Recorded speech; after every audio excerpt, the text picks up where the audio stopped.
आज की जो भागती दौड़ती ज़िंदगी है उसमें देने वाला तो अभी बहुत कम हो गए हैं, लेने वाले ही सबसे ज़्यादा हैं।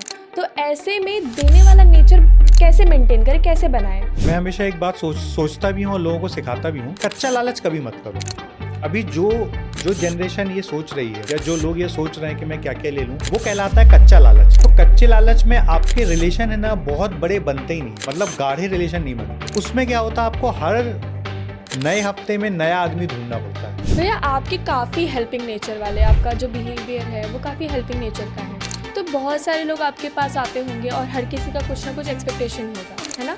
लेकिन कहीं कहीं आप शायद खरे उतरते ना होगे जो उनकी एक्सपेक्टेशन है। तो जब उनको हर्ट होता है तो उनको आप कैसे बैलेंस करते हो, उनके लिए आप क्या करते हो? If I had done my 100% then I will never bother. फिर मैं परमात्मा के हाथ में छोड़ देता हूँ।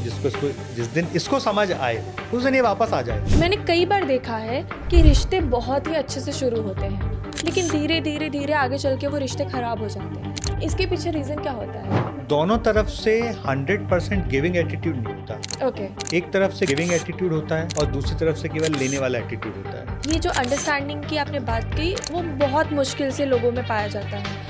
तो अब मेरा ये क्वेश्चन है आपसे कि क्या ये एक्सपीरियंस की वजह से आता है या फिर ये नेचर किसी किसी के में नेचर में होता है, अंडरस्टैंडिंग का जो लेवल होता है, या फिर कैसे बिल्ड किया जा सके? आपको कमज़ोर लोग मिलेंगे पर आप उनके साथ समय लगा लगा के उनको टैलेंटेड बनाते हो। तो ये केवल एक ही मतलब सिंपल सिद्धांत पे काम करता है। आप जिसके साथ जितना ज़्यादा समय बिताओगे, जितना ज़्यादा फोकस रखोगे, उतना बेहतर उसके साथ रिलेशन होगा। और जब आपको महसूस हो कि यार ये आपके साथ शायद सही तरीके से जेल नहीं हो रहा है, तो उस पर टाइम वेस्ट ही मत करो। क्या आप अपने रिलेशनशिप से परेशान हैं? क्या आपके रिलेशन में भी कम्युनिकेशन गैप है? ये कम्युनिकेशन गैप होता क्या है? इतने सारे कांटेक्ट हैं बट हर किसी से रिलेशन को बैलेंस कैसे करें? मन में बहुत सारे सवाल होते हैं किसी भी रिलेशन को लेकर या कम्युनिकेशन को लेकर। सो हेलो दोस्तों, मैं सपना चौबे आज आपके लिए इस एपिसोड में एक बहुत ही अमेजिंग कॉन्सेप्ट लेकर आई हूँ जिसमें आपके ये सारे सवाल, ये सारे क्वेश्चन सॉल्व होने वाले हैं। आज मैं आपको एक ऐसे पर्सनालिटी से मिलवाने जा रही हूँ जिन्होंने अपने लाइफ में हर एक रोल अदा किया है, हर एक रिश्ते निभाए हैं, लेकिन आज भी वो एक बहुत ही अमेजिंग पर्सनालिटी हैं और हर एक रिश्ते को बखूबी निभाते हैं। मैं आपको मिलवाने वाली हूँ चित्रेश सोनी जी से, जिन्होंने अपने लाइफ के साथ साथ, अपने पर्सनल लाइफ के साथ साथ अपने बिजनेस लाइफ को भी बहुत ही अमेजिंग तरीके से संभाला है और आज बड़े बड़े लोग इनके कांटेक्ट में हैं, बड़े बड़े लोगों के साथ इनका उठना बैठना है, लेकिन रिश्ते किसी के साथ ख़राब नहीं है।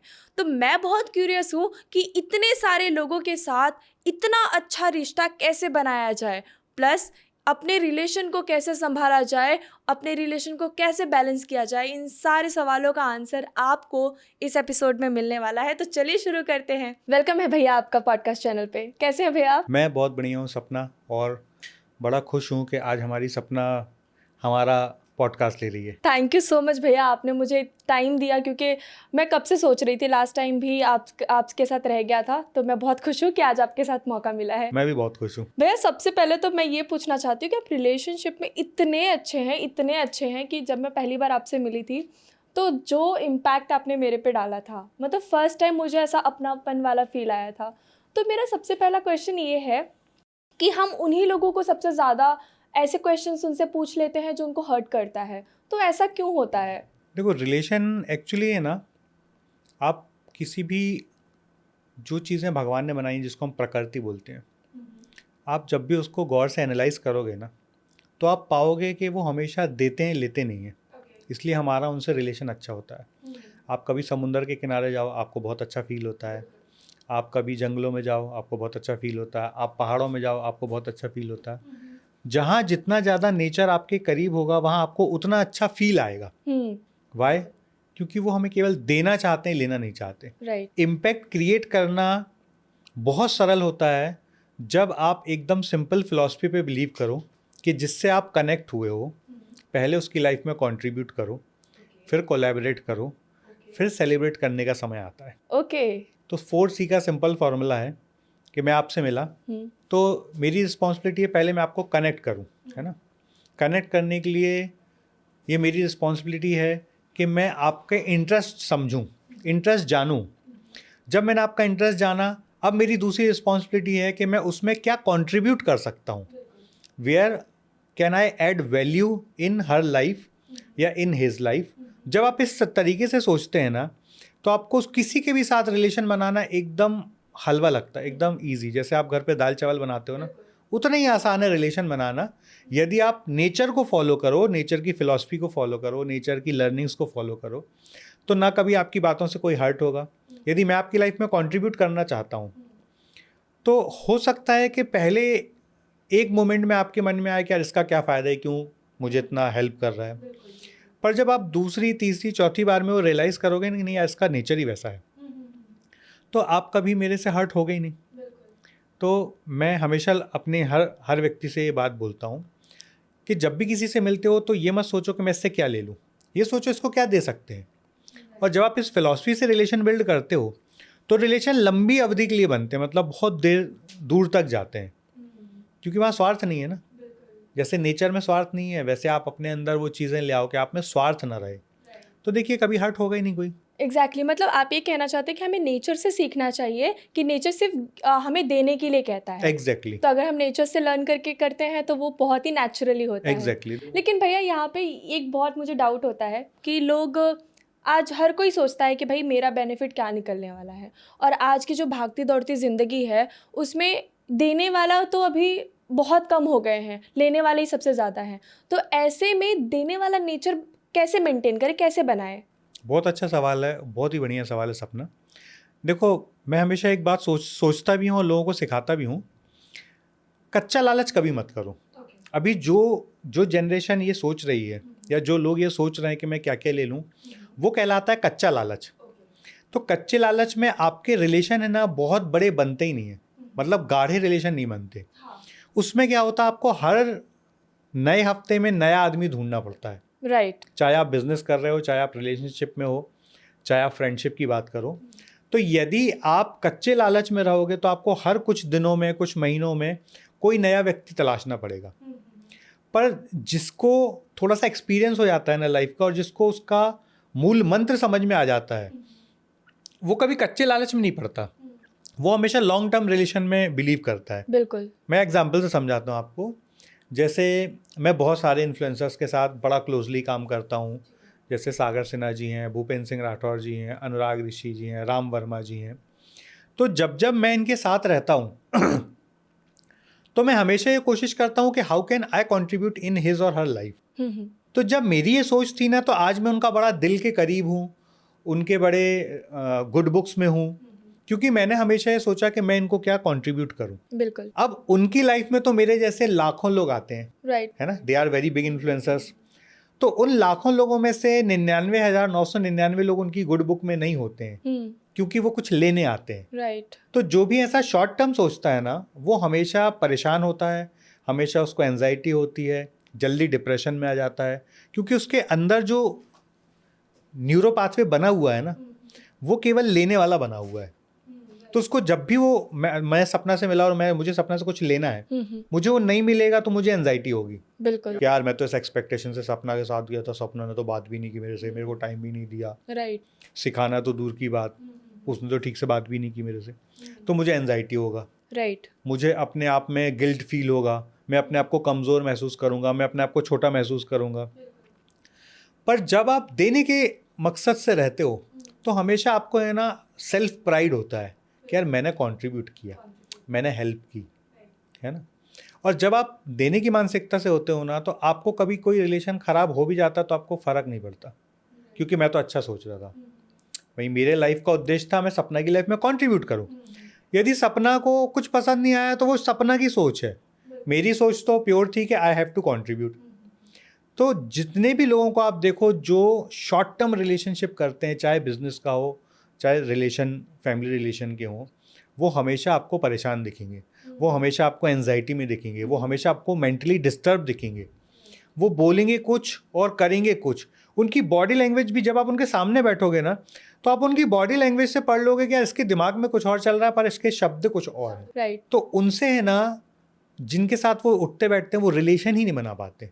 मतलब आज है ना, हमारे 8 साल 10 साल के बच्चे भी इतने इंटेलिजेंट हो गए हैं कि आप उनसे कोई बात करो ना तो वो आपकी बातों से जज कर लेते हैं कि इनको मुझसे क्या स्वार्थ है। राइट। यदि आप किसी के घर पे गए और आपने बच्चे से पूछा बेटा क्या हाल है, तो तुरंत समझ जाते हैं इनको मुझसे कुछ काम होगा, या तो इनको पानी चाहिए होगा या चाय चाहिए होगी, इसलिए मेरे से इतनी मीठी मीठी बात कर रहे हैं। तो आज 10 साल का बच्चा इतना इंटेलिजेंट है, तो जब आप 20 30 40 साल के लोगों के साथ बिजनेस कर रहे हो तो वो तो सुपर इंटेलिजेंट है ही। उनके सामने आप जरा सा भी गलत इंटेंट के साथ बैठो तो लोग तुरंत पकड़ लेते हैं। मतलब मैं तो 5 मिनट में मुझे जज हो जाता है, मेरे सामने कोई आके बैठता है और वो जरा भी यहाँ वहाँ की बातें करता है तो मुझे जजमेंट आ जाता है कि अरे यार एक्चुअल इसको या तो अनुराग ऋषि से काम है, या सागर सिन्हा से काम है, या भूपेंद्र जी से काम है, और ये उनसे मिलना चाहता है मेरे माध्यम से, इसलिए आज ये मेरे से मिलने आया। राइट। तो जितने भी लोग शॉर्ट टर्म वाले होंगे ना, आप हमेशा उनको परेशान देखोगे, और जितने भी लोगों के दिमाग में लॉन्ग टर्म रिलेशनशिप होती है ना, वो आपको कभी डिस्टर्ब नहीं दिखेंगे, कभी परेशान नहीं दिखेंगे। उनके साथ कितनी भी बड़ी दुर्घटना हो जाए वो एकदम कूल होते हैं, पीस ऑफ माइंड में होते हैं, उनको लगता है ठीक हो गया, कोई फ़र्क नहीं पड़ता। तो जब आप गलतियाँ ऐसे लोगों के साथ करते हो ना, और प्योर सोल से करते हो, तो वो आपकी गलतियों को भी निगलेक्ट कर देते हैं, क्योंकि उनको पता है कि यार ये इंटेंट इसका गलत नहीं है, एक्शन में कुछ गलती हो गई है, एक्सीडेंटल कोई गलती हो गई है, but they are having pure intent, they are pure souls, तो वो आपके साथ रिलेशन बनाए रखना चाहते हैं, है ना। भैया आपकी काफ़ी हेल्पिंग नेचर वाले, आपका जो बिहेवियर है वो काफ़ी हेल्पिंग नेचर का है, तो बहुत सारे लोग आपके पास आते होंगे और हर किसी का कुछ ना कुछ एक्सपेक्टेशन होगा, है ना। लेकिन कहीं कहीं आप शायद खरे उतरते ना होगे जो उनकी एक्सपेक्टेशन है, तो जब उनको हर्ट होता है तो उनको आप कैसे बैलेंस करते हो, उनके लिए आप क्या करते हो? देखिए, वैसे ऐसा मौका बहुत कम पड़ता है। कम इसलिए पड़ता है कि जब भी किसी के साथ मेरे रिलेशन डेवलप होने की स्टेज में होते हैं तो मैं शुरुआत में ही उनको मेरे नेचर के बारे में बता देता हूँ। ओके। जैसे कभी मान लो किसी अनजान व्यक्ति ने नंबर मांगा, मैं सोचता हूँ देखो भाई साहब, मैं फ़ोन उठाने में बहुत कमज़ोर हूँ, तो मुझसे फ़ोन उठाने की उम्मीद मत रखना। ओके। आपको व्हाट्सएप पे रिप्लाई करूँगा पर फ़ोन उठाने की उम्मीद मत रखना।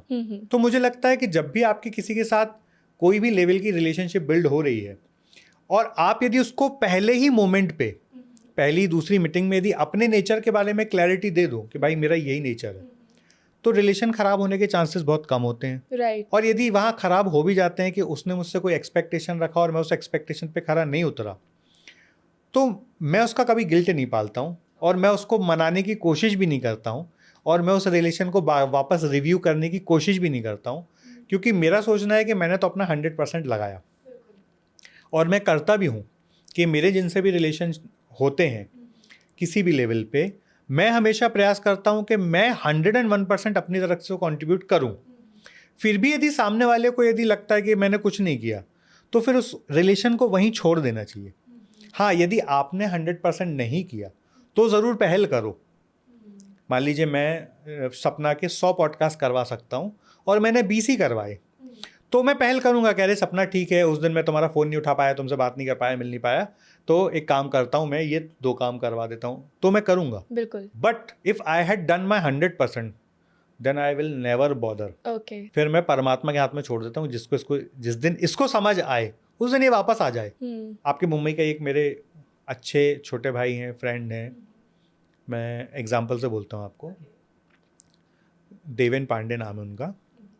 देवेन को मैंने 2022 के आसपास बोला कि देवेन तुमको पॉडकास्ट करने ही चाहिए, है ना, एज अ गेस्ट भी करना चाहिए, एज अ होस्ट भी करना चाहिए। तो उसको वो उस दिन समझ में नहीं आया। फिर कुछ बात ऐसी हुई होगी कि हम दोनों का कम्युनिकेशन कम हुआ। 1.5-2 साल बाद जब उसको रियलाइज़ हुआ तो एक दिन उसका मेरे पास 2 बजे रात में फ़ोन आया, बोला भैया आपने मुझे बोला था ये काम करना चाहिए, अब मैं शुरू कर रहा हूँ, मुझे आज वो बात समझ में आई। ओके। तो कभी कभी होता है कि यदि मैंने आपसे ज़्यादा दुनिया देखी है, तो हो सकता है मैं आपके आगे की चीज़ें आज एक प्रेडिक्शन कर सकूं, एक जजमेंट कर सकूं, जो आज आपका मेंटल स्टेटस वैसा नहीं है कि आप रीड कर पाओ। तो आपको लगता है कि यार इसमें चित्रेश का कोई स्वार्थ होगा, चित्रेश का क्या फ़ायदा, और आप उस पर एक्शन ना लो। तो वो एक्शन ना लेके आपने अपना लॉस किया, मेरा तो कोई लॉस नहीं हुआ। जो तरक्की आपकी 1.5 साल पहले शुरू हो जानी चाहिए थी वो 1.5 साल बाद शुरू हुई। तो जब भी आप 100% दो तो कभी भी बॉदर मत करो। सामने वाले को 100% अकल आती है, किसी को 3 महीने बाद आती, किसी को 6 महीने बाद आती, किसी को 2 साल बाद आती, और जिसको नहीं आती, ऐसे ईगोस्टिक बंदे के साथ हमें काम करना क्यों? कमी थोड़ी है लोगों की। हम भारत देश में 150 करोड़ की आबादी में रहते हैं, हमें तो बिजनेस करने 5-10 लोग चाहिए, राइट। मिल जाते हैं कहीं से भी। So basically give your best, give your best. Give your best. कोई भी रिलेशनशिप आपको मेंटेन करना आप अपना 100% दो, उसके बाद भी सामने वाले से रिलेशन नहीं रहता तो उसमें बिल्कुल भी दिमाग मत लगाओ, वक्त के हाथ में छोड़ दो। भगवान, वक्त, समय जो भी हम बोलते हैं, वो जिस दिन उनको सही समझ में आएगी चीज़ें, वो वापस आपके पास आते हैं। मतलब मेरे पास तो सैकड़ों आए हैं। भैया अभी आपने एक बात कहा कि जब भी मैं किसी से मिलता हूँ तो मैं अपने नेचर के बारे में उसको पहले ही बता देता हूँ, तो जिससे क्या होता है कि इन फ्यूचर मैं अपने आप को सिक्योर करता हूँ कि भाई रिलेशन हमारे ख़राब ना हो। मैंने कई बार देखा है कि रिश्ते बहुत ही अच्छे से शुरू होते हैं, लेकिन धीरे धीरे धीरे आगे चल के वो रिश्ते ख़राब हो जाते हैं। इसके पीछे रीज़न क्या होता है? बहुत अच्छा सवाल है सपना। देखिए, इसमें सबसे बड़ा कारण, जो एक कारण होता है ना, दोनों तरफ से 100% गिविंग एटीट्यूड नहीं होता। ओके। एक तरफ से गिविंग एटीट्यूड होता है और दूसरी तरफ से केवल लेने वाला एटीट्यूड होता है। तो जो गिवर होता है ना, कुछ गिवर ऐसे होते हैं जिनको एक्सपेक्टेशंस नहीं होते हैं, कुछ गिवर ऐसे होते हैं जिनको एक्सपेक्टेशंस भी होते हैं कि मैंने यदि सपना की लाइफ में कोई कंट्रीब्यूशन किया है तो बदले मुझे भी कुछ मिलना चाहिए। उस स्थिति में रिलेशन ख़राब हो जाते हैं। कई बार ऐसा होता है कि सामने वाला गलत नहीं होता, उसका समय शायद ख़राब होता है, उस समय वो परेशान होता है। उस समय सेकंड जो पार्टी होती है या सेकंड जो रिलेशन वाला लोग होते हैं, वो यदि क्लैरिटी कर दें ना, मान लीजिए आपके मेरे बीच कोई फाइनेंशियल ट्रांजैक्शन हुआ और मुझे आपसे पैसे लेने हैं, है ना, और आपकी परिस्थिति सच में ख़राब है, आप एक बार फ़ोन लगाओ और बोलो चित्रेश भैया मैं आज फाइनेंशियल क्रंच में हूँ, शायद मैं 2 महीने आपको पैसे नहीं दे पाऊँगा। कोई बात नहीं। अभी मुंबई का एक फिर से एग्जांपल बोलता हूँ। मेरे एक बहुत अच्छे मित्र हैं, मैं नाम ओपन पब्लिक में नहीं लेना चाहूँगा। He is very good talent management agency चलाते हैं, वो टैलेंट मैनेजमेंट एजेंसी चलाते हैं and very good in his business. किसी कारण वो फाइनेंशियल क्रंच में आ गए, समय थोड़ा 19-20 चल रहा होगा, तो उन्होंने 2-3 बार मेरा फ़ोन नहीं उठाया। मुझे उनसे कुछ पैसे लेने थे मान लीजिए, तो उन्होंने 2-4 बार मेरा फ़ोन नहीं उठाया। तो चौथी 5वीं बार जब उनको लगा कि यार चित्रेश को मैं इग्नोर कर रहा हूँ, ठीक नहीं है, तो उन्होंने फ़ोन उठाया और फ़ोन उठाते से उन्होंने बोला चित्रेश भाई ऐसा हो गया, वैसा हो गया, ये वो। जब उनकी पूरी बात ख़त्म हुई, बोले मैं 1 महीने के बाद चित्रेश भाई आपका जो अमाउंट है वो रिफ़ंड कर दूंगा। तो मैंने कहा भाई साहब 1 महीने नहीं, 2 महीने बाद रिटर्न करना। सब्जेक्ट पैसा नहीं था, सब्जेक्ट आपका और मेरा फ़ोन पे बात नहीं हो रहा था, वो सब्जेक्ट था। मुझे चिंता थी कि आपकी तबीयत तो ठीक है ना, आप फ़ोन क्यों नहीं उठा रहे। देखो मैंने कहा आपके मेरे भी 10-20 लाख रुपए की कोई बात ही नहीं है, सब्जेक्ट है कि आपने फ़ोन नहीं उठाया, तो मुझे मन में था कहीं आपकी तबीयत ख़राब तो नहीं है, कहीं आप कोई दूसरी परेशानी में तो नहीं हो। मैंने कहा एक बार आपने बोल दिया, अब 1 महीने नहीं 2 महीने बाद भेजो पैसे, पैसे की कोई चिंता ही नहीं है। तो यहाँ दोनों यदि समझदार होंगे उस लेवल के कि मान लो मुझे भी आज किसी के पैसे देने हैं और मेरे पास नहीं है, तो यदि मैंने सपना को बोला कि सपना मैं 30 तारीख को आपको पैसे दूंगा और मेरे पास नहीं होगा, तो मैं 28 तारीख को सपना को फ़ोन करके बोलूँगा सपना मेरे भरोसे आप कोई कमिटमेंट मत करना, आप अपना अरेंजमेंट कर लेना, मैं 30 तारीख को नहीं दे पाऊँगा, 15 को दूंगा, 20 को दूंगा, अगले महीने दूंगा, 2 महीने बाद दूंगा, 4 महीने बाद दूंगा। तो ये कम्युनिकेशन का जो लैक होता है ना, ये सबसे बड़ी वजह होता है रिलेशन ख़राब होने में। अब चाहे ये रिलेशन हस्बैंड वाइफ के हों, ये रिलेशन भी कम्युनिकेशन के कारण ही ख़राब होते हैं। चाहे ये फ्रेंड सर्कल में हो या ये बिजनेस सर्कल में हो या ये बॉयफ्रेंड और गर्लफ्रेंड वाली बातें हों, जितना क्लियर कम्युनिकेशन रहेगा उतने कम चांसेस होते हैं रिलेशनशिप ख़राब होने के। भैया अभी आपने कहा कि इस लेवल की अंडरस्टैंडिंग होनी चाहिए, और ये जो अंडरस्टैंडिंग की आपने बात की वो बहुत मुश्किल से लोगों में पाया जाता है। तो अब मेरा ये क्वेश्चन है आपसे कि क्या ये एक्सपीरियंस की वजह से आता है या फिर ये नेचर किसी किसी के में नेचर में होता है, अंडरस्टैंडिंग का जो लेवल होता है, या फिर कैसे बिल्ड किया जा सके? इसमें क्या होता है सपना, आप है ना फर्स्ट डे ऐसे लोगों से मिल लो, ये पॉसिबल नहीं होता। इसके लिए चाहिए होता टाइम। मतलब आप जब मार्केट में आते हैं, चाहे आप बिजनेस में हो या आप जॉब कर रहे हो या आप पढ़ाई कर रहे हो, तो पहले दिन आपको ऐसा व्यक्ति नहीं मिलेगा, आपको उसके लिए टाइम इन्वेस्ट करना पड़ेगा। जैसे आप कंपनी खोल रहे हैं तो आपको पहले दिन सुपर टैलेंटेड लोग नहीं मिलेंगे, बिल्कुल। आपको कमज़ोर लोग मिलेंगे, पर आप उनके साथ समय लगा के उनको टैलेंटेड बनाते हो। तो ये केवल एक ही मतलब सिंपल सिद्धांत पे काम करता है, आप जिसके साथ जितना ज़्यादा समय बिताओगे, जितना ज़्यादा फोकस रखोगे, उतना बेहतर उसके साथ रिलेशन होगा। और जब आपको महसूस हो कि यार ये आपके साथ शायद सही तरीके से जेल नहीं हो रहा है, तो उस पर टाइम वेस्ट ही मत करो, नया दूसरा रिलेशन बना लो। मतलब यदि आपकी टीम में कोई बच्चा काम करता है और आपने उसके साथ पर्याप्त मेहनत की और वो सुधरने तैयार नहीं, ठीक होने तैयार नहीं, तो उसको छोड़ दो उसके हाल पे, उस पर अपना टाइम एनर्जी वेस्ट मत करो। अक्सर क्या होता है, एक एंटरप्रेन्योर टीम को तो सुधारना चाहता, खुद नहीं सुधरना चाहता। यदि मेरा ऑफिस है और मैं सुबह 8 बजे ऑफिस पहुंच जाऊं, तो मेरी टीम का यदि 10 बजे टाइम है ना, तो 10 के पहले पहुंचेंगे, पौने 10 पहुंचेंगे, कभी 10:30 नहीं पहुंचेंगे। पर मेरा ऑफिस है और मैं खुद 2 बजे पहुंचूं, तो टीम 10 बजे भी आएगी, 11 बजे भी आएगी, 12 बजे भी आएगी, और 10 बजे आके भी वो गप्पे करेंगे, टाइम पास करेंगे। तो हम सुधारना तो सबको चाहते हैं, खुद को नहीं सुधारना चाहते। तो मैं ऐसा सोचता हूँ कि पहला सुधार आप खुद में करो। जब आप खुद में सुधार करोगे तो आपको उसी फ्रीक्वेंसी में काम करने वाले लोग मिलेंगे। जब उस फ्रीक्वेंसी में काम करने वाले लोग मिलेंगे और आप उनके साथ टाइम और फोकस इन्वेस्ट करोगे, तो आपको वो लोग मिल जाएंगे जो आपके लेवल के हैं या जो आपके साथ सही तरीके से रेजोनेट करते हैं। तो इट विल टेक टाइम, और जब आप टाइम दोगे किसी भी रिलेशन में तो वो आपका अच्छा ही रहेगा, कभी बिगड़ने के चांसेस कम होते हैं। तो रिलेशनशिप के लिए 2 चीज़ें जो अब तक आपकी मेरी डिस्कशन हुई, पहला क्लियर कम्युनिकेशन होना चाहिए, और दूसरा आप उस पर्टिकुलर रिलेशन को टाइम दो।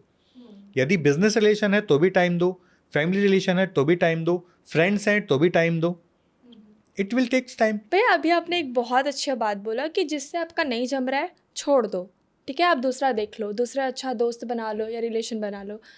कई रिश्ते ऐसे होते हैं जिससे इमोशनली कनेक्टेड होते हैं, मतलब बहुत सारे इमोशंस होते हैं उसमें, प्यार होता है, लव होता है, केयर होता है। ऐसे रिश्ते तो छूटते ही नहीं हैं, है ना, कितना भी कोशिश कर ले बहुत मुश्किल होता है छोड़ना। तो फिर ऐसे रिश्ते के साथ आप कैसे कह सकते हैं कि छोड़ दो, आगे बढ़ो? देखो, जो भी पॉइजनस रिलेशन है ना, उसको तो आपको छोड़ना ही पड़ेगा। किसी के मान लो उंगली में चोट लग गई है और वो पॉइजन इतना ज़्यादा हो गया है कि या तो उंगली बचाओ या जान बचाओ, तो आप किसको बचाओगे? जान बचाऊंगे। वैसे ही रिलेशन होता है। यदि कोई इतना पॉइजनस रिलेशन है कि वो आपको जीने ही नहीं दे रहा, इसको नार्सिसिस्ट पर्सनालिटी बोलते हैं, यदि वो आपको जीने ही नहीं दे रहा है, मतलब आपको इतना ज़्यादा परेशान कर रहा है, परेशान मतलब वो कुछ भी नहीं कर रहा और उसके विचार आपके दिमाग में परेशान करने वाले बन रहे हैं कि आप परेशान हो रहे हो उसके विचारों से, तो भी उस रिलेशन को ख़त्म कर देना चाहिए, मैं ये सोचता हूँ। फिर चाहे वो हस्बैंड वाइफ का ही रिलेशन हो, क्योंकि आप दोनों साथ में हैं, है ना, 2 लोग साथ में हैं जिनकी शादी हो चुकी है और जिस रिलेशन को वो ख़राब नहीं कर सकते। पर यदि वो 24 घंटे एक साथ रह रहे हैं और एक दूसरे से बात भी नहीं कर रहे हैं, एक दूसरे से पूरे टाइम झगड़ा ही कर रहे हैं, तो फिर ऐसे रिलेशन में रहने के क्या फ़ायदे? बिल्कुल बिल्कुल। ऐसे रिलेशन में जो हमारी पीढ़ी आने वाली आती है ना, जो बच्चे बड़े होते हैं ना, जिन बच्चों में बड़े होने के समय पे अपनी अर्ली एज में घर में डोमेस्टिक वायलेंस देखी है ना, उन लोगों में इमोशंस ख़त्म हो जाते हैं। फिर उनकी आने वाली जो लाइफ होती है ना, वो पूरी लाइफ सर्वाइव करती है। मतलब गलती तो माँ बाप ने की थी, पर उस गलती का जो दुष्परिणाम है वो उनके बच्चे भुगत रहे हैं बिना जान के। मतलब वो अनजाने में भुगत रहे हैं, उनको नहीं पता कि उनका ऐसा रूड नेचर क्यों है, उनको नहीं पता कि वो इमोशनलेस क्यों हो गए हैं, उनको नहीं पता कि वो इतने चिड़चिड़े क्यों हैं, उनको नहीं पता कि उनको बात बात पे गुस्सा क्यों आता है, क्योंकि उन्होंने क्या है, बचपन से वो डोमेस्टिक वायलेंस घर पे देखा है। और फिर हमें लगता है कि यार ये बच्चा कितना ख़राब है, जबकि उसकी तो गलती ही नहीं है।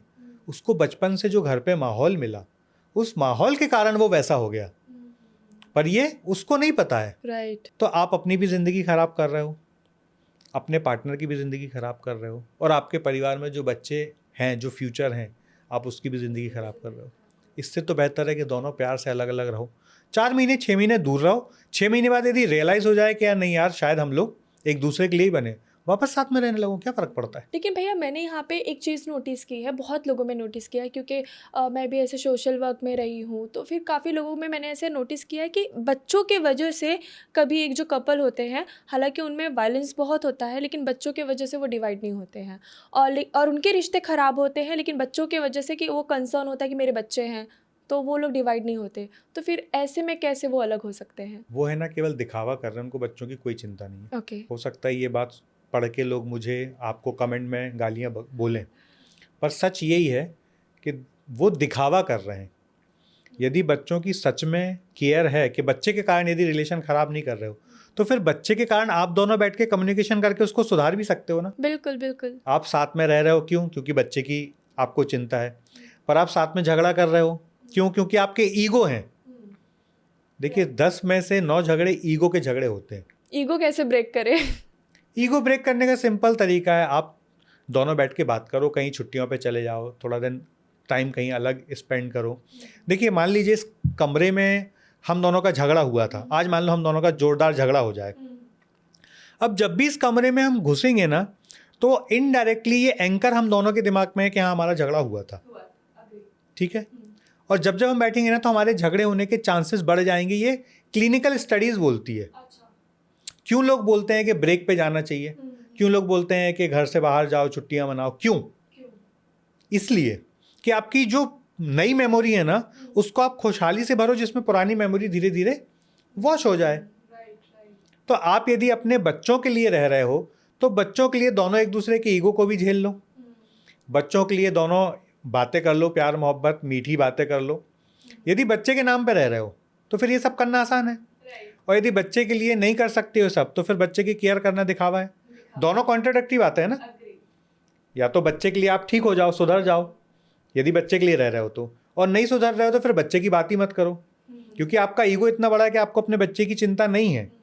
तो फिर वो बात करके साथ में रहने का क्या फ़ायदा? सर ईगो में, मुझे ईगो से एक बात आता है कि बहुत, जब दो लोग होते हैं, दोनों में ईगो रहता है कि पहले बात कौन करेगा, है ना। तो जब झगड़ा होता है तो ऐसा होता है कि पहले बात कौन करे। तो ऐसे में वो ईगो को कैसे ब्रेक किया जाए कि पहले बात करने किसको जाना चाहिए? मैं इसको थोड़ा अलग तरीके से जवाब देना चाहूँगा। अभी हफ्ते 10 दिन पहले एक सोशल मीडिया पे मैंने न्यूज़ देखी, कोई इन्फ्लुएंसर का कत्ल हो गया, उसका मर्डर हो गया, और उसके अंतिम यात्रा पे केवल 3 लोग गए थे। अच्छा। जिसके सोशल मीडिया पे 4 लाख से ज़्यादा फॉलोअर थे, उसकी अंतिम यात्रा में कितने लोग गए थे? 3 लोग।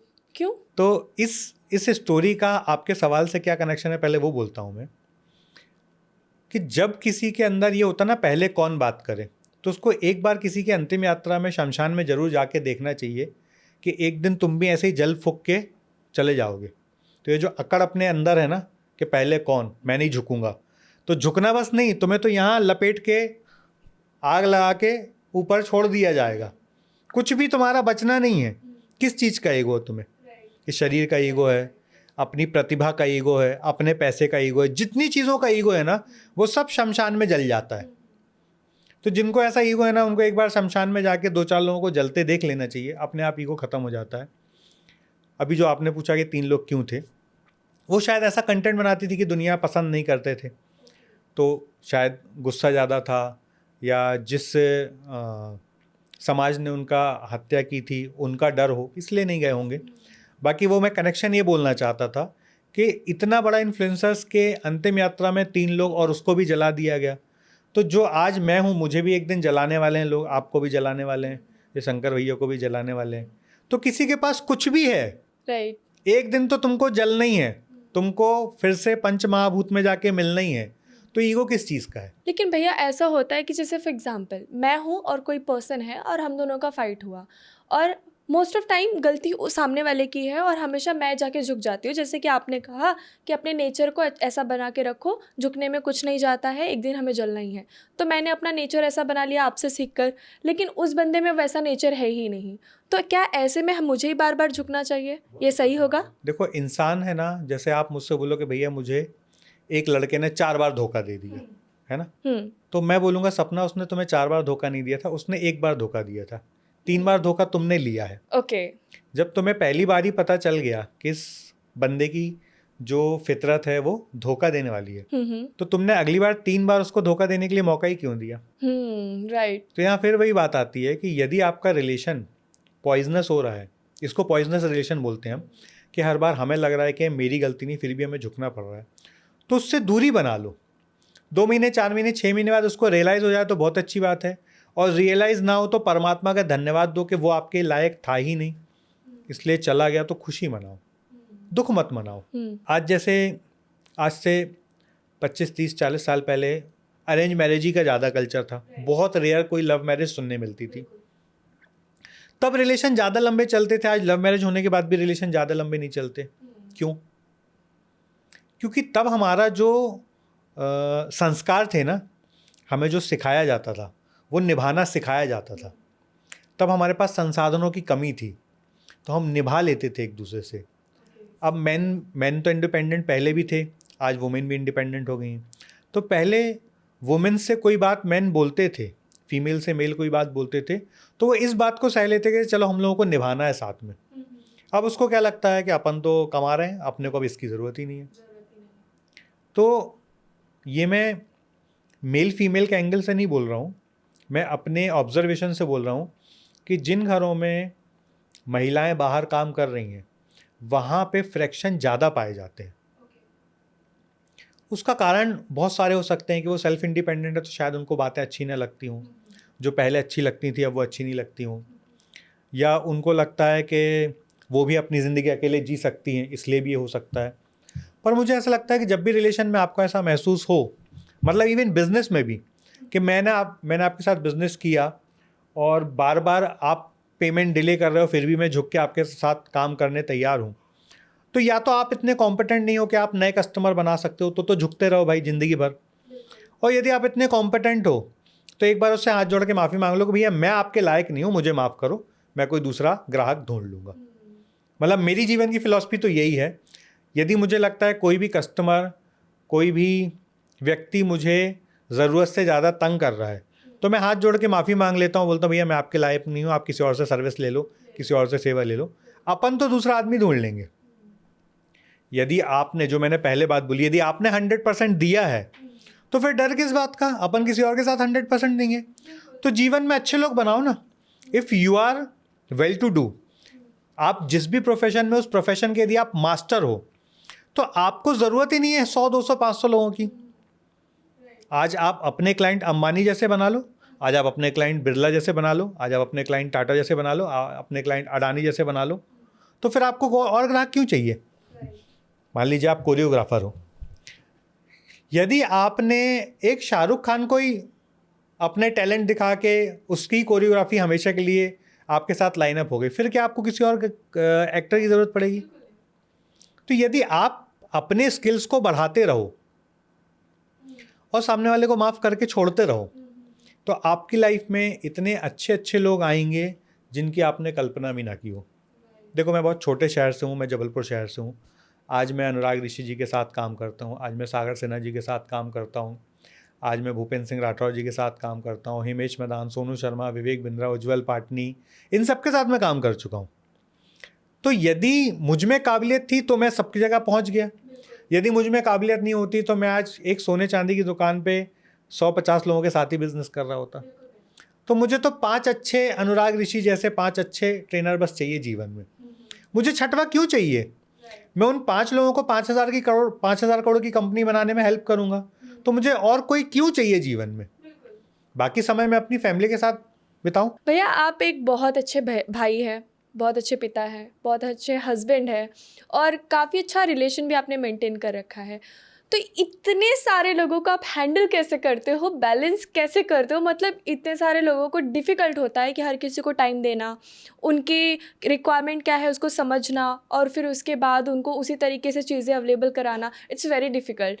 तो कहीं ना हम 5-6 फैमिली मेम्बर जो होते हैं उनको ही संभालना डिफ़िकल्ट हो जाता है, और आप बिज़नेस, फैमिली, सारे रिलेशन को मेंटेन करते हुए इतना बड़ा रिलेशन संभाला है, कैसे? बहुत आसान है एक्चुअली, है ना। फिर मैं यही वही बात करूँगा, नेचर से सीखो आप कि ये सब, है ना, एकदम सरल होता है। आप जब भी, जैसे आज मैं सपना से मिला, हमारी बात करते हैं, तो मैंने एक बार 1 घंटे 2 घंटे टाइम इन्वेस्ट करके जान लिया कि सपना के लिए मैं क्या बेस्ट कर सकता हूँ। अब वो मैंने प्लान करके सपना को दे दिया, और मेरे जिनसे भी अच्छे रिलेशन थे, जैसे आज हम आशीष भैया के ऑफिस में बैठे हुए हैं, तो आशीष भैया से मेरे इतने अच्छे संबंध हैं, वो मेरे बड़े भाई से भी बढ़कर हैं। यदि मैंने एक बार फ़ोन कर दिया कि आशीष भैया सपना आ रही है, मेरी बहन है और अपने को उसके लिए ABCD काम करने हैं, तो मैं फ्री हो गया, क्योंकि मुझे पता आशीष भैया वो चीज़ कर देंगे।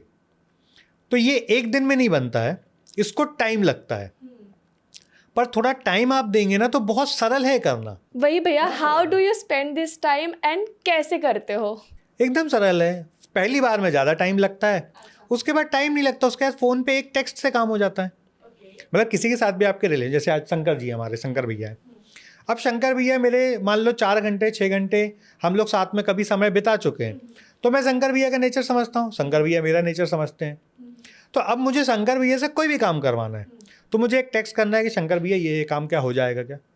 उनको पता है चित्रेश भैया का नेचर क्या है, उनको पता है कि भैया वो काम बोलेंगे ही नहीं जो शंकर नहीं कर सकता है, तुरंत हाँ होगा। तो पहले मिनट में या पहली मुलाकात में आप जब समय दे रहे हो ना, तो पूरा दिल दिमाग फोकस उसके साथ रखो बातचीत में, तो आपको है ना एग्जैक्ट पता चल जाएगा कि सपना को कौन कौन से लोग सपना के काम के हैं, सपना का कहाँ कहाँ बढ़िया काम हो सकता है। और जब वो फिक्स हो जाए दिमाग में, फिर उन लोगों के साथ सपना की मुलाकात करा दो, आपकी जिम्मेदारी खत्म। ग्रेट भैया। अभी मैं एक यहाँ पे एक सवाल ऐड करना चाहूँगी कि जब आप रिश्ते बनाते हैं तो स्टार्टिंग में कौन कौन चीज़ों के, ऐसे 5 पॉइंट्स कौन से होते हैं जिसका आप बहुत ज़्यादा ध्यान रखते हैं? देखो, मैं 5 पॉइंट का ध्यान नहीं रखता, मैं एक ही पॉइंट का ध्यान रखता हूँ कि क्या मैं इसके जीवन में वैल्यू ऐड कर सकता हूँ या नहीं। सामने वाला क्या देगा वो नहीं देगा वो कभी मैं सोचता ही नहीं हूँ। मैं भगवान जो हमारे शास्त्रों में एक बात बोली गई है, कर्म कर फल की चिंता मत कर, मैं उस फिलॉसफी को बहुत डेस्परेटली फॉलो करता हूँ। I always believe in doing something. मुझे कुछ करना है, उसका क्या रिजल्ट आएगा, क्या मिलेगा, वो सब कभी सोचता नहीं हूँ। और परमात्मा के आशीर्वाद से अपने कोई काम रुकते नहीं। अभी मुझे मान लीजिए कोई भी काम सागर सिन्हा जी से है, कोई भी काम भूपेंद्र सिंह राठौर से है, कोई भी काम हिमेश मैदान से है, किसी से भी कोई काम है, तो वो मेरा काम रुकता ही नहीं है ना। क्यों नहीं रुकता? क्योंकि मैंने कभी ना कभी उनकी लाइफ में कोई कंट्रीब्यूशन किया है। आज मुझे मुंबई में सपना, कोई जिस फील्ड में है, मान लो सपना कोरियोग्राफर है, अब सपना ने मुझे फ़ोन किया कि भैया आज मैं अजय देवगन के साथ कोरियोग्राफी शूट करने वाली हूँ, और मैं अजय देवगन का बिगेस्ट फ़ैन हूँ, और मैं सपना से बोलूँगा सपना मुझे तो अजय देवगन से मिलना ही मिलना है, तो क्या सपना ना कहेगी? तो इससे सरल क्या हो सकता है? तो ये केवल जो चीज़ें हैं ना, एक ही चीज़ बस आप लाइफ में रखो, 5 चीज़ों की ज़रूरत ही नहीं है। एक ही चीज़ के आप क्या कंट्रीब्यूट कर सकते हो, आप क्या वैल्यू ऐड कर सकते हो, बस हम क्या दे सकते हैं उस पर फोकस करो। बाकी कुछ करने की जीवन में आपको ज़रूरत ही नहीं पड़ेगी, और विदाउट एक्सपेक्टेशंस करो। देखो, लोगों को है ना बड़ा कच्चा लालच है आज। उनको है ना, यदि वो एक कदम भी इस रूम से बाहर जाएंगे तो उनको लगेगा इससे मेरा क्या फ़ायदा। बिल्कुल। जिस दिन आप ये सोचना भूल जाओगे ना, ये सोचना त्याग दोगे, उस दिन आपके इतने फ़ायदे होते हैं, परमात्मा इतने फ़ायदे कराता है ना कि आप कल्पना भी नहीं कर सकते हो। मतलब मैंने कभी कल्पना नहीं की थी कि इतने बड़े बड़े देश के सुपरस्टार, सेलिब्रिटीज़, इन्फ्लुएंसर्स मेरे 1-to-1 फ्रेंड होंगे, मैं उनके साथ बैठ के खाना खाऊंगा, वो मेरे घर आएंगे, मैं उनके घर जाऊंगा, ये मैंने कभी कल्पना नहीं की थी। पर स्वभाव ऐसा परमात्मा ने बना दिया, गिविंग एटीट्यूड रहा, तो ये सारी चीज़ें मुमकिन हो गई। मतलब एक साथ मैंने 10 इन्फ्लुएंसर्स को एक साथ ले आके राजकोट में प्रोग्राम किया था, और वो सारे इन्फ्लुएंसर्स का आपस में ईगो मेंटेन करना बहुत कठिन होता है। पर 10 के 10 मेरे कॉल पे वहाँ आए, सब ने बड़ा सम्मान दिया, सब ने प्रोग्राम किया। तो ये चीज़ है ना तभी हो सकती है जब आपने किसी की लाइफ में कंट्रीब्यूशन किया हो। राइट भैया, कई रिश्ते ऐसे होते हैं जो साल 2 साल हो जाते हैं और हमने उनको कांटेक्ट नहीं किया, राइट, और फिर सडनली ऐसा लगता है कि ये काम तो यही बंदा कर सकता है, तो फिर उनको रीच आउट करना और डायरेक्टली वो बातें करना, तो उनको ऐसा लगता है कि आज मेरी याद आई। तो ऐसे रिश्तों को कैसे मेंटेन करें जो आपके वर्किंग रिलेटेड से नहीं आते, आपके फैमिली मेम्बर में नहीं आते, बट हाँ कहीं उनसे रिश्ता बन गया था और अच्छा रिश्ता बना था, लेकिन 2 साल मैंने उनको याद ही नहीं किया, तो फिर वो कैसे मेंटेन करते हैं? देखो, यदि वो रिश्ता सच में आपका इतना खास है और 2 साल बात नहीं की तो कोई फ़र्क नहीं पड़ता। क्या फ़र्क पड़ता है? आज मेरे स्कूल के जो फ्रेंड्स हैं, कॉलेज के जो फ्रेंड हैं, 1-1, 2-2, 3-3 साल बात नहीं होती, पर कभी 2 साल 3 साल बाद भी उनको कोई ऐसा काम आता है और वो फ़ोन लगाते हैं तो कर लो काम, क्या फ़र्क पड़ता है? लेकिन भैया ये आपका गिविंग नेचर है, आपका बिहेवियर ऐसा है और आपके नेचर में ही आता है। कई लोगों के नेचर तो ऐसे होते ही नहीं है। तो उनके ऐसे रिश्ते बचते ही नहीं हैं। तो रिश्ते को छोड़ देना चाहिए। नहीं, अपनी तरफ से तो कभी नहीं छोड़ना चाहिए। यदि आपके पास कभी कोई आपके फ्रेंड का फ़ोन आए 2 साल 3 साल बाद और काम से आए, मतलब से आए, तो भी कर दो, पर अपने दिमाग में इमेज रख लो कि यार ये मतलबी आदमी है, केवल काम पे याद रखता है। कई बार ऐसा होता है कि वो खुद अपनी लाइफ में इतना व्यस्त है, समय नहीं दे पा रहा, पर वो मतलब ही नहीं है। और आपको खुशी इस बात की होनी चाहिए कि यार मेरे दोस्त ने विपरीत समय पे मेरे को याद किया। तो इसको आप सोचने का नज़रिया बस बदल लो कि यार फ्रेंड की डेफिनेशन क्या है? अ friend in need is a friend. जो फ्रेंड ज़रूरत पे काम आए वही फ्रेंड है ना आपके। तो यदि वो सच में आपका अच्छा दोस्त है और उसने आपको ज़रूरत पे याद किया तो खुशी मनाओ ना।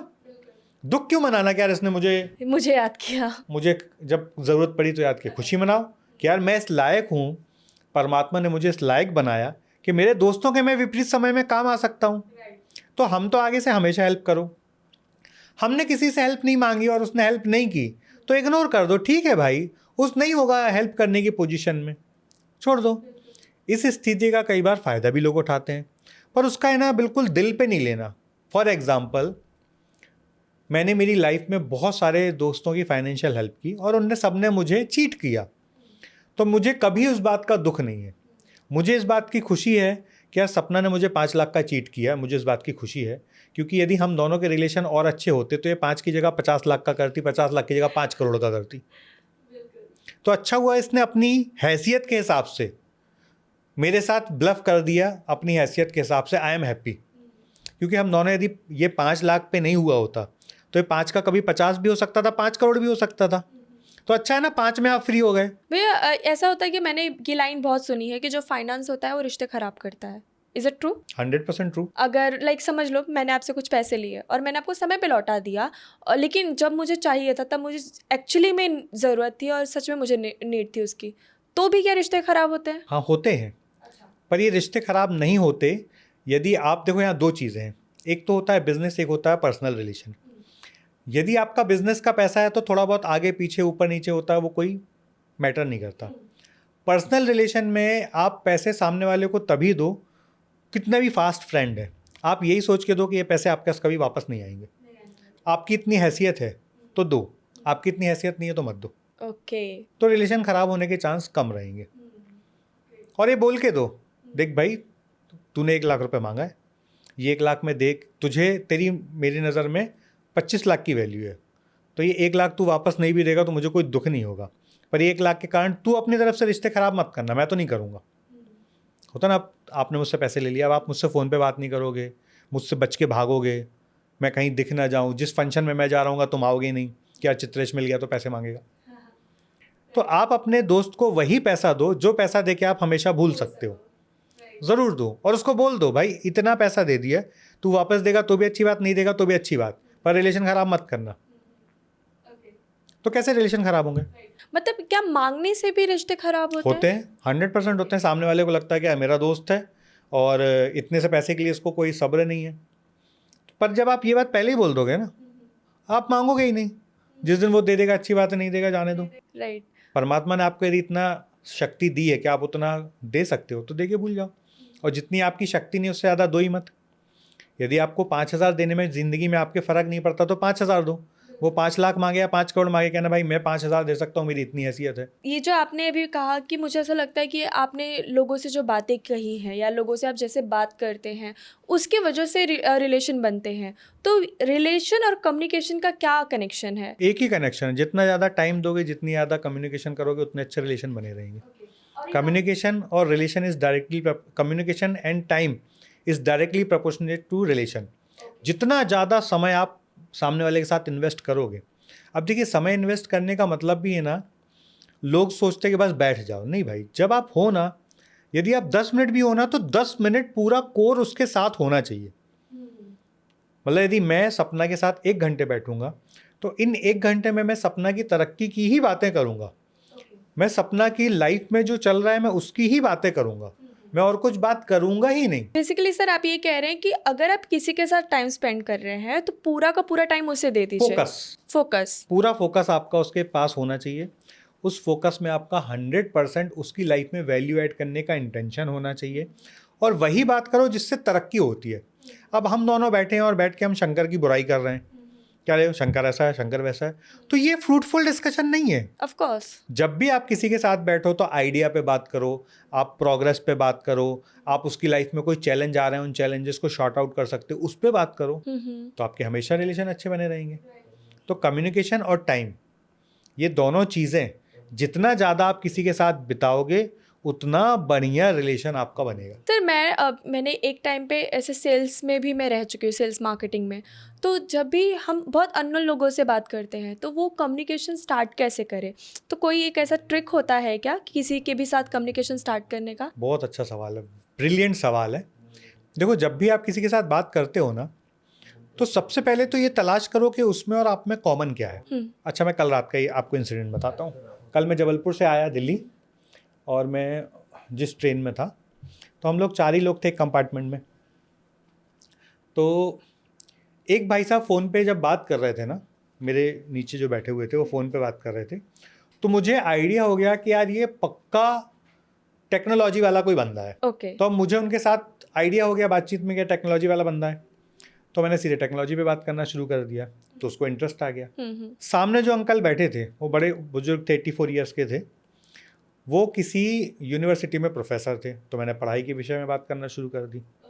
एक और जो भाई साहब बैठे थे वो वर्कशॉप चलाते थे गाड़ी रिपेयरिंग का, तो मैंने गाड़ियों के विषय में बात करना शुरू कर दिया। तीनों से मेरे अच्छे रिलेशन बन गए। तो जब भी आप किसी के भी साथ सेल्स कॉल पे जाते हो, तो देखो, आज से 25 साल पहले मुमकिन नहीं था जो आज मुमकिन है कि आप उसकी प्रोफाइल देख के जा सकते हो सोशल मीडिया पे, है ना।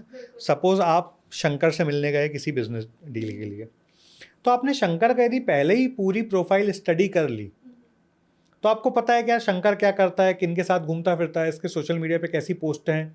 मान लीजिए आपने शंकर की कोई फोटो देखी लोनावाला की, है ना, तो अब आप जैसे ही मिलने जाओगे तो 1-2 मिनट हाय हेलो करने के बाद आप सीधे उस पॉइंट पे आ सकते हो, भैया आपको भी ग्रीनरी बड़ी पसंद है ना, आप भी, मैंने आपकी एक फ़ोटो देखी थी लोनावाला में, वो झरने के पास, टाइगर पॉइंट के पास, वो तुरंत कनेक्ट हो जाएगा। हाँ, राइट।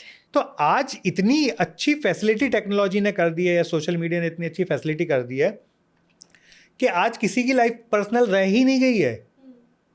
बहुत कम ऐसे केसेस होते हैं कि आप किसी से मिलने गए और उसकी लाइफ के बारे में आपको कुछ नहीं पता।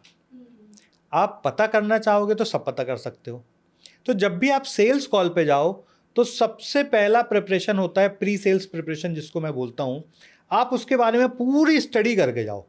मैं एक एग्जांपल से बोलता हूँ। किसी इन्फ्लुएंसर्स की, एक इन्फ्लुएंसर हैं जो पहले कंटेंट बनाते थे बच्चों से रिलेटेड, मतलब करियर से रिलेटेड, जो काम आते हैं 10th 11th 12th वालों के लिए, उस वैसे बनाते थे, मोटिवेशन, करियर चूज़ कैसे करें, ये सब।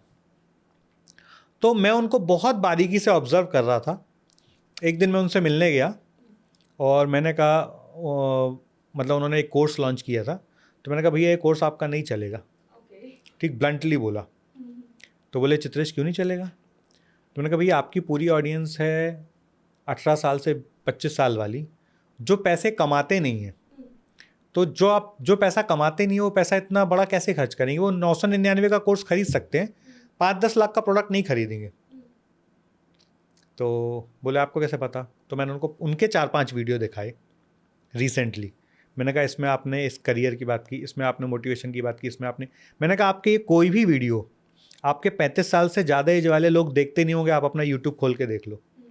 तो उन्होंने, क्योंकि वो तो देखे हुए होते हैं, उनको तो पता होता है। तो बोले चित्रेश आप बिल्कुल सही बोल रहे हो, मेरी मेजॉरिटी ऑडियंस 25 साल से कम उम्र की एज ग्रुप की है और 40+ वाली मेरी 12-13% ऑडियंस है।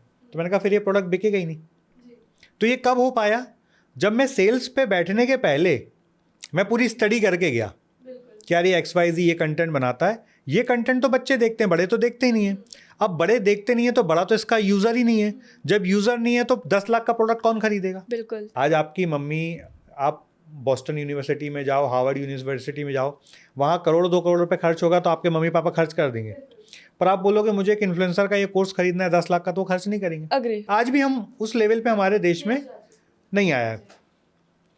तो कहने का मतलब ये है कि आज आपके पास इतने रिसोर्सेज हैं, इतने संसाधन हैं, इतना ईजी हो गया है कि आप बहुत आसानी से किसी की भी प्रोफाइल स्टडी कर सकते हो।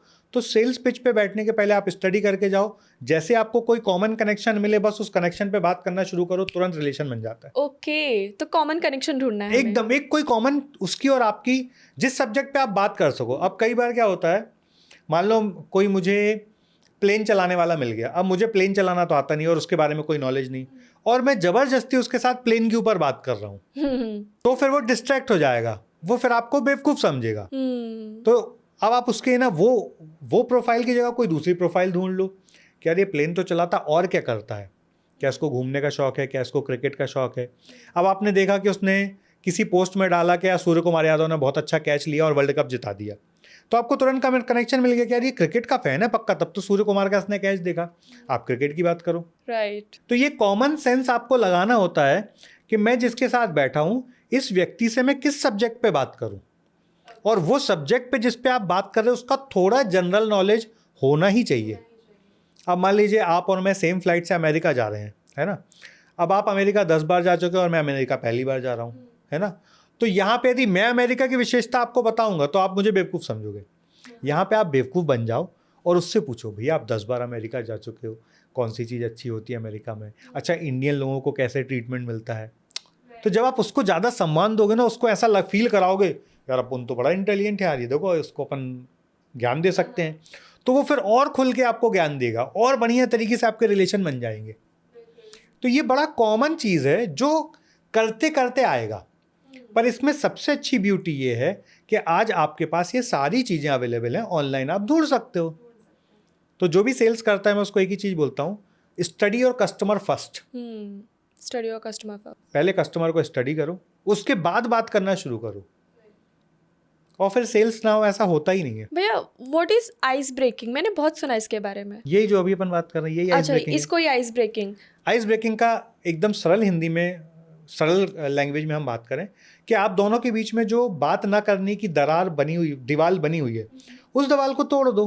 तो एकदम सिंपल फंडा बताया, आप उसकी कोई भी अच्छी, अब मान लीजिए सपना ने कोई बहुत अच्छे सैंडल पहने हैं, है ना, और मैं शू इंडस्ट्री का मुझे बहुत अच्छा नॉलेज है, तो मैं देखते ही से बोलूँ भैया ये अच्छा, ये इस वाले ब्रांड का शू होगा भैया पक्का, है ना, अच्छा इसमें ये फ्लेक्सिबिलिटी है, ये अच्छा है, वो अच्छा है, तो आप तुरंत पकड़ लोगे क्या आदमी इंटेलिजेंट है। इसको ही आइस ब्रेकिंग बोलते हैं कि आप सामने वाले से बात करने के लिए कोई ऐसी बात कर दो कि वो आपके साथ कंफर्टेबल हो जाए डिस्कशन में। सिंपल। इसकी बहुत सारी अलग अलग एक्टिविटीज़ होती हैं, पर सबसे सिंपल एक्टिविटी है कि आप सामने वाले में, यदि आप सेल्स में हो तो आइस ब्रेकिंग का सबसे सिंपल तरीका है, आप सामने वाले की कोई भी एक अच्छी हैबिट, अच्छी हॉबी, अच्छा शौक ढूंढ लो और उसके बारे में आपको नॉलेज है तो उसके बारे में बात कर लो, बस फटाक से आइस ब्रेक हो जाता है। भैया व्हाट इज कम्युनिकेशन गैप, मैंने बहुत बार सुना है कि हमसे कुछ गलती हो जाती है तो हम कहते हैं कि this is communication gap, right. और अगर कम्युनिकेशन गैप हो गया है तो फिर उसको शॉर्ट आउट कैसे करें, क्लियर कैसे करें? देखो कम्युनिकेशन गैप में एकदम सरल भाषा में आपको समझाता हूँ। आज जैसे आपकी मेरी कल शाम को बात हुई कि हम 1 बजे मिलते हैं, है ना। अब 1 बजे मिलने के बाद यदि मैंने आपको डेस्टिनेशन ही नहीं बताया तो ये मेरा कम्युनिकेशन गैप है। अब मान लो हम दुर्वेश के घर पे भी मिले हैं और हम इस ऑफिस में भी मिले हैं, तो अब मैं आपको कुछ बताऊं ही नहीं कि कहाँ मिलना है, तो आप परेशान होते रहोगे दुर्वेश के घर पे और इस पे, तो ये कम्युनिकेशन गैप। अब इसमें कम्युनिकेशन में क्या होना चाहिए कि मैंने आपको जब मैसेज किया कि सपना कल 1 बजे मिलते हैं, आशीष भैया के ऑफिस में मिलेंगे और आपका पहला पॉडकास्ट अनूप गुप्ता जी के साथ होगा, तो आप प्रिपरेशन करके आना। तो ये कम्युनिकेशन, इसमें कोई भी गैप नहीं है।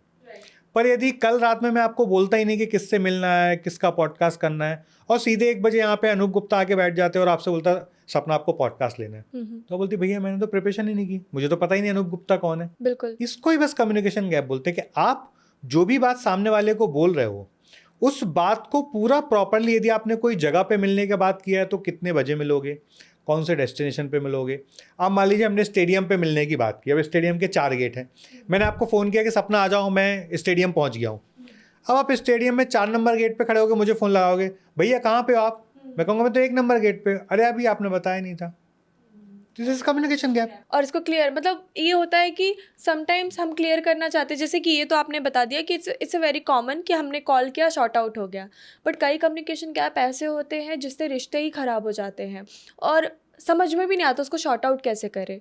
तो जैसे फॉर एग्जांपल अगर मैं एग्जांपल के तौर पे मैं बोलना चाहूँ, एक रिलेशनशिप की बात कर लेते हैं, राइट। कहीं से कोई मिसअंडरस्टैंडिंग हो गई, कहीं से कोई कम्युनिकेशन गैप हो गया और आपने मुझसे क्लियर नहीं किया, ठीक है। किसी ने आके आपको बोल दिया कि सपना ने आपको ऐसे ऐसे बोला, ठीक है, और हमारे बीच कोई बात नहीं हुई, so that is also a communication gap, right. आप मुझसे पूछने नहीं आए और मुझे पता भी नहीं है, तो उसको शॉर्ट आउट कैसे करें? एक्चुअली ये वाला जो कम्युनिकेशन गैप है ना रिलेशन वाला, ये वो खुद ही नहीं चाहता था उस रिलेशन को आगे कंटिन्यू करना, इसलिए उसने कम्युनिकेशन गैप छोड़ दिया।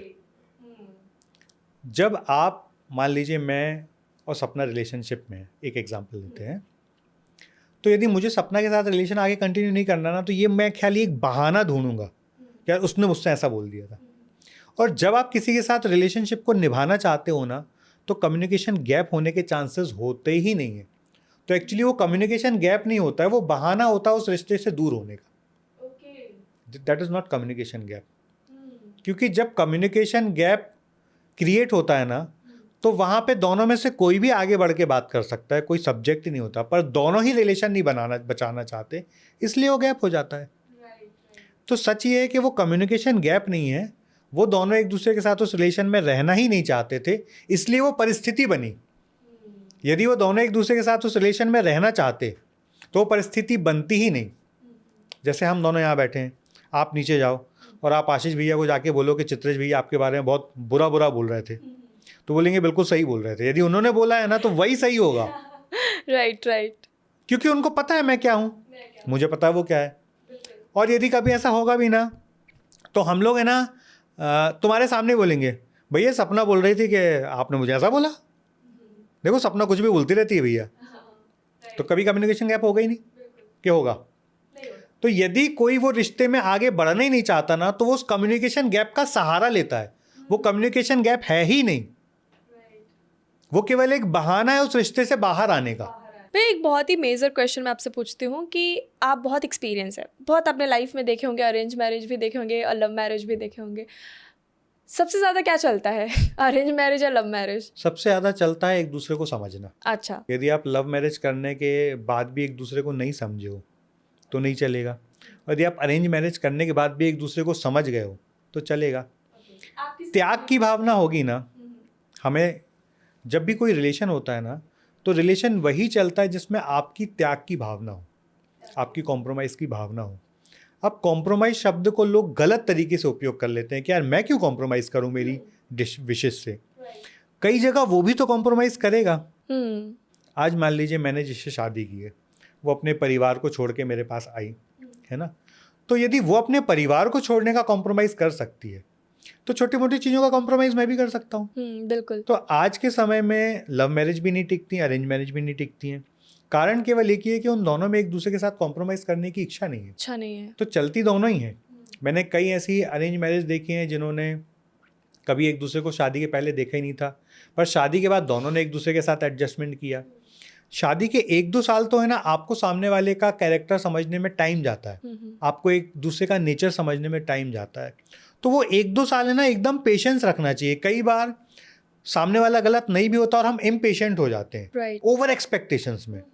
तो यदि हम ये दो चीज़ों को थोड़ा फाइन ट्यून कर लेना, एक तो हम ओवर एक्सपेक्टेशंस ना रखें रिलेशन में, और दूसरा हम थोड़ा सा त्याग की भावना रखें, थोड़ा सा कॉम्प्रोमाइज़ की भावना रखें, तो हर संबंध चलने के चांसेस बढ़ जाते हैं। भैया आपने अभी ओवर एक्सपेक्टेशन की बात की, मैंने कई रिलेशन में देखा है ओवर थिंकिंग, ओवर एक्सपेक्टेशन की वजह से वो टूट जाती हैं।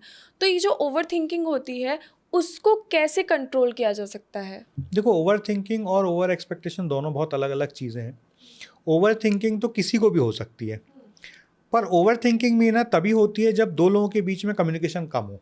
जैसे हम दोनों रिलेशन में हैं, हम दोनों भाई बहन हैं मान लो, तो यदि मैं समय समय पे आपके साथ डिस्कशन में रहूंगा तो आप मेरे को लेके कभी ओवर थिंकिंग में जाओगे ही नहीं। राइट। यदि मुझे कोई भी आपके सब्जेक्ट में जानकारी चाहिए है ना, और मैं खुद आगे बढ़ के पूछ लूँ क्या सपना तू अजय देवगन से मिलने गई थी, तूने मुझे बताया नहीं, और वहाँ तुम बोल दो कि भैया उस दिन इतना टाइम ही नहीं मिला क्योंकि आप थे दिल्ली में और मुझे तो 10 मिनट पहले फ़ोन आया था कि आ जाओ अजय देवगन के साथ शूट करना, तो अब 10 मिनट में तो आप आ नहीं पाते, इसलिए मैंने आपको इन्फॉर्मेशन नहीं दी।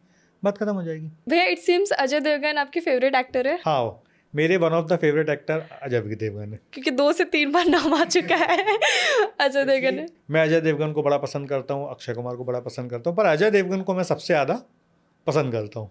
मतलब कोई रीज़न है इसके पीछे? मुझे लगता है कि उसकी आंखों से ही वो पूरी एक्टिंग कर लेता है। मतलब वो बिना बात करे भी आंखों से पूरी बात कर लेता है। कभी मिले भैया आप? एक बार मिला हूँ। एक बार? फिर मिलना चाहेंगे? बिल्कुल मिलना चाहूँगा। जब भी तुम उनको कोरियोग्राफ करोगी तो मैं ज़रूर तुम्हारा असिस्टेंट बनना चाहूँगा। ज़रूर भैया, ज़रूर। भैया अभी आजकल मैं स्टूडेंट्स की बात करना चाहूँगी कि हमारे सब्जेक्ट में कभी भी कम्युनिकेशन जैसी चीज़ें नहीं होती हैं। हालांकि जब I was studying in 11th standard and I had a concept कि मैं कम्युनिकेशन के बारे में स्टडी कर रही थी, लेकिन उससे मैं सिर्फ स्टडी कर रही थी। मैंने उसको कभी ऐसे रियलाइज़ नहीं किया और ना ही कभी मैंने प्रैक्टिकली देखा है। तो स्टूडेंट में सबसे ज़्यादा फियर होता है किसी से बात करने का, स्टेज पर जाने का, वहाँ पे ऑडियंस से बात करने का। तो वो जो फियर है और जो वो कम्युनिकेशन है उसको स्टार्ट करने का, तो वो कैसे बचपन से वो कैसे डेवलप कर सकते हैं, या कॉलेज से ही अगर वो शुरू करना चाहे तो कैसे कैसे उनको डेवलप करना चाहिए? तो इस पे भी सच बोलूँगा तो आपके चैनल पे बहुत गालियाँ आएंगी। एक्चुअली ना ये पूरी स्टोरी शुरू होती है, बच्चा जैसे 3-4 साल का होता है ना, हम वो 3-4 साल के बच्चे से है ना कंपैरिजन करना शुरू कर देते हैं दूसरे बच्चों को। देखो उसने ऐसा किया, तुमने ऐसा क्यों नहीं किया। वो कुछ भी बोलता है ना, यदि वो अच्छा बोलता है तो हम सराहते भी हैं, और बुरा बोलता है तो हम उसको इतना ज़्यादा डांट देते हैं ना कि वो बोलना छोड़ देता है। कोई भी बच्चा जब वो 2.5-3, क्योंकि मेरा अभी बेटा 2.5 साल का है, 2.5-3 साल का बच्चा क्या कोई भी बात बोलने में डरता है? नहीं। वो ब्लंटली बोल देता है ना। पर जब वो जैसे जैसे बड़ा होता है ना, जैसे आज वो मेरा बेटा है, हनुमान चालीसा गाता है, पूरी हनुमान चालीसा उसको याद हो गई है। तो अब मैं वो हनुमान चालीसा, उसने कहीं पे भी गड़बड़ गाया, कहीं पे भी एक शब्द भी गलत बोला, और मैं उसको एक झापड़ मार दूं, ठीक से नहीं बोलते बनता है, तो डर आ जाएगा। फिर उसको कभी भी है ना पब्लिकली बोलने में क्या डर रहेगा कि यार मुझे कोई मार तो नहीं देगा। ये सबकॉन्शियस है उसके दिमाग में, उसको पता नहीं है, पर वो कॉन्शियस में जाके बैठ गया है कि यार मैं गलत करूँगा तो पिट सकता हूँ। तो ये पूरी गलती माँ बाप की होती है, अपने बच्चे को किसी दूसरे के बच्चे के साथ कंपेयर करना, उसकी छोटी छोटी गलतियों पे उसको डांटना। देखो डांटना बुरा नहीं है, पर उसका तरीका होता है। एक होता है कि अभी तुमने कोई मिस्टेक की, मैं तुम्हें तुरंत डांटूँ। एक होता है हम दोनों रात में शाम को साथ में बैठे हैं, खाना खा रहे हैं, और मैं आपको रियलाइज़ कराऊँ क्या सपना, तुमने दोपहर में जो आशीष भैया को बोला ना, मुझे लगता है ठीक नहीं था, तुम बताओ ठीक था क्या?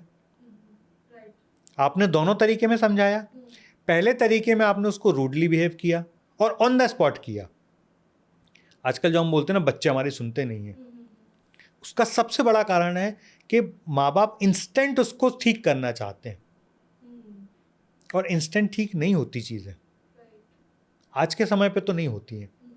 तो यदि आप अपने बच्चों को किसी के साथ कंपेयर ना करो, वो छोटी मोटी गलतियाँ करें उनको इग्नोर करो, आप उसको प्रोत्साहित करो, आप उसको बोलने में छोटी छोटी सफलता में आप उसको कुछ गिफ्ट दो, तो कभी भी आपका बच्चा स्टेज फियर में नहीं जाएगा। मतलब वो 11-12 तक जाने की तो ज़रूरत ही नहीं है, वो 1st, 2nd, 3rd क्लास में ही जाके स्टेज पे माइक तोड़ने लगेगा, क्योंकि उसको फियर नहीं है ना। फियर कहाँ से आता है?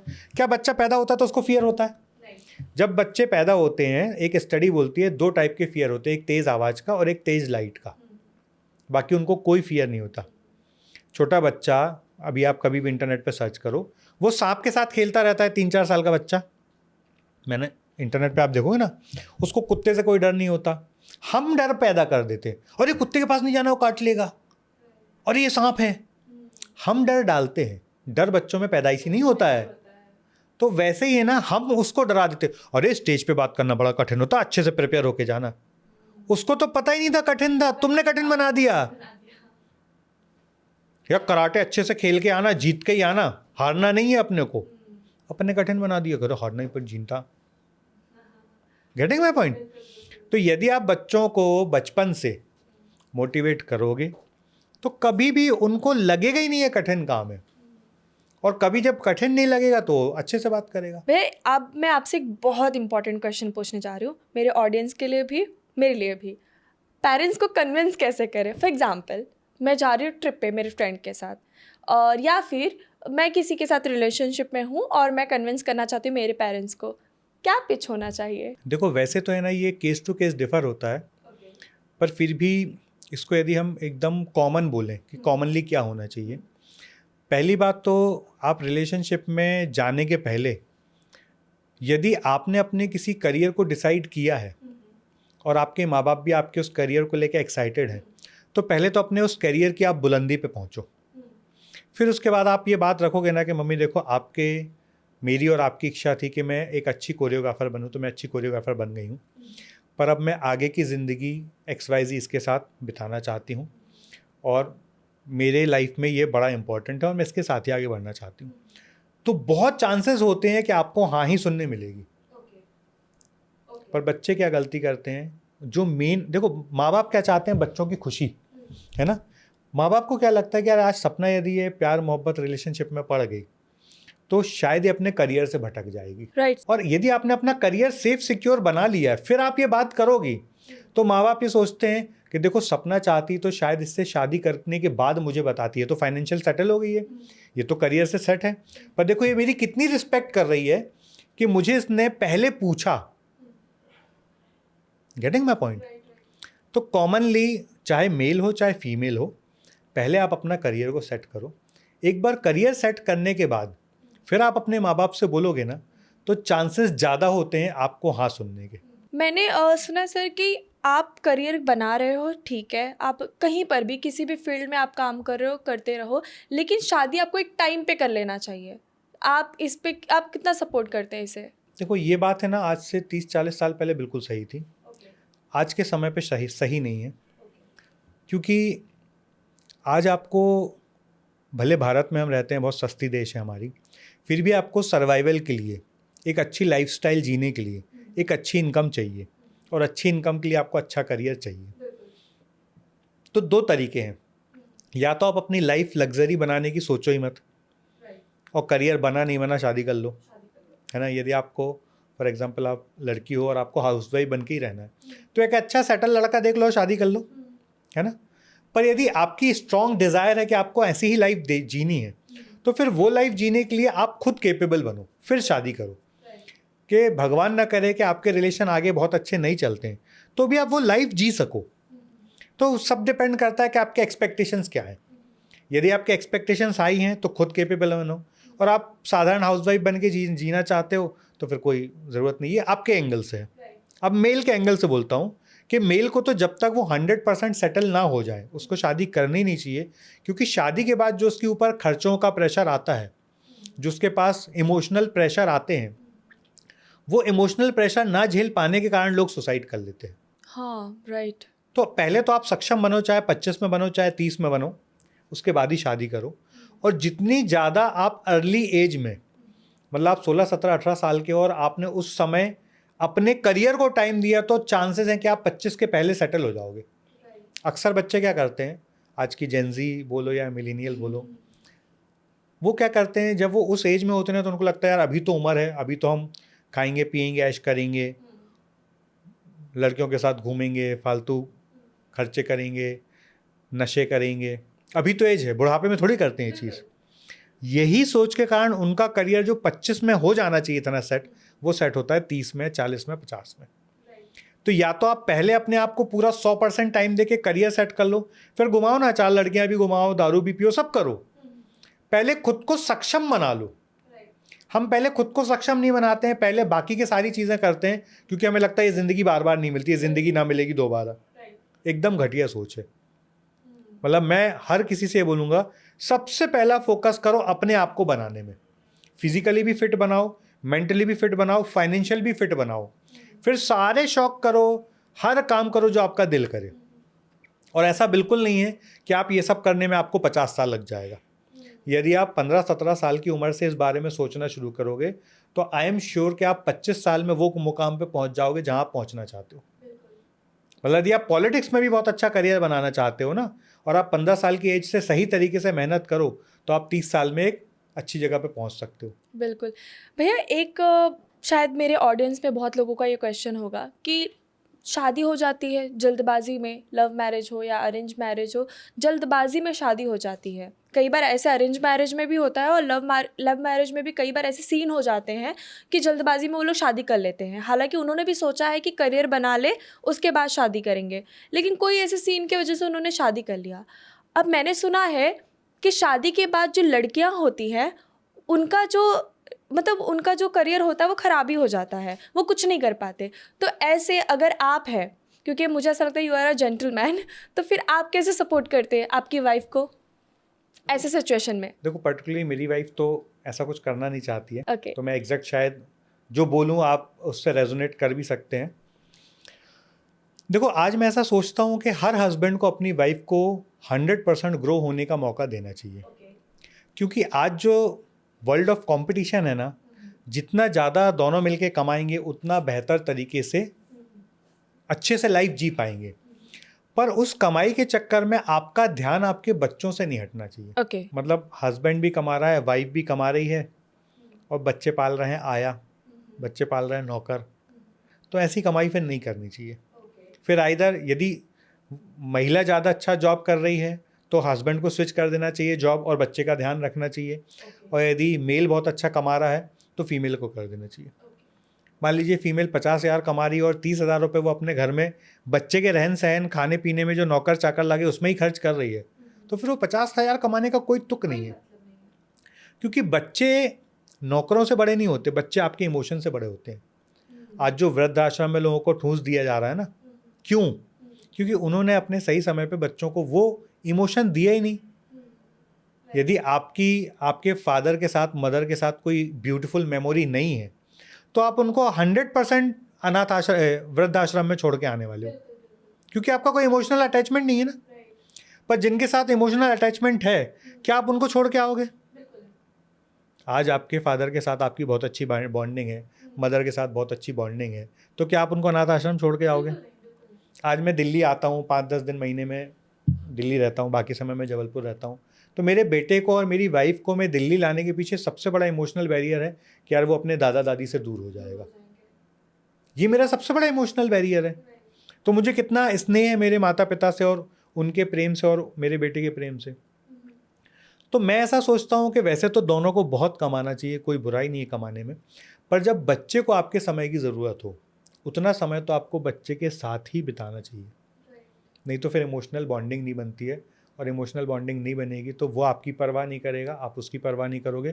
फिर जब वो बड़ा होता है ना 17-18 साल का और आपकी बात नहीं सुनता, तो वही बच्चे नहीं सुनते जिन्होंने बचपन में माता पिता के साथ सही समय। सर, आज मैंने देखा है जो आजकल के यंगस्टर हैं वो रिस्पेक्ट नहीं करते, चाहे किसी भी रिलेशन की मैं बात कर लूँ, चाहे वो भाई बहन का है रिलेशन, मॉम या किसी बच्चे का है, या फिर टीचर और स्टूडेंट का है, किसी भी रिलेशन का वो रिस्पेक्ट नहीं करते हैं। तो ये सडनली ऐसा चेंजेस कैसे आया, जबकि आप कह रहे हैं कि आज भी आप बहुत अपने पेरेंट्स से बहुत ज़्यादा प्यार करते हैं, शायद बच्चों में वो चीज़ें नहीं आती हैं, तो ऐसा क्या बदलाव हुआ? यही जो मैंने अभी इसके पहले भी आपको बोला ना कि इमोशनल बॉन्डिंग ख़त्म हो गई है। Emotional bonding. देखो, मैं मुंबई में था और मेरे दादाजी की तबीयत ख़राब हुई, तो मुझे डायरेक्ट फ़्लाइट नहीं मिल रही थी जबलपुर की। मैं मुंबई से अहमदाबाद गया, अहमदाबाद से जबलपुर आया मेरे दादाजी के लिए, क्योंकि मेरे दादाजी से मेरा बड़ा इमोशनल बॉन्डिंग थी।